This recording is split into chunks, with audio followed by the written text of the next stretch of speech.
ఈరోజు నేను ఇండియాలోనే మొదటి శివాలయం, మీలో ఎంతమందికి తెలుసు మొదటి శివాలయం బ్రహ్మ విష్ణు మహేశ్వరులు ముగ్గురు కలిసి ఒకే లింగంలో ఉండే దేవాలయం ఇది తిరుపతి నుంచి 35 కిలోమీటర్స్ దూరంలో అయితే ఉంది. ఇది సాక్షాత్తు శ్రీ మహావిష్ణు అవతారాల్లో ఒక అవతారమైన పరశురాముని అవతారంలో పరశురాముడు స్థాపించారు ఈ లింగాన్ని. ఈ గుడి ఎంతో పురాతనమైనది. మేము న్యూ ఇయర్ రోజు ఈ టెంపుల్కి అయితే వచ్చేసాము. ఈ టెంపుల్ డీటెయిల్డ్గా నేను ఒక లాంగ్ వీడియో చేసి అయితే పెట్టాను.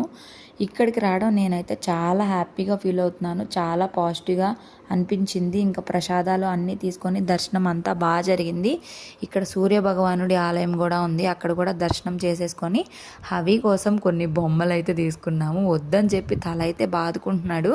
ఎవరికైనా ఇంట్రెస్ట్ ఉంటే లాంగ్ వీడియో చూసేయండి.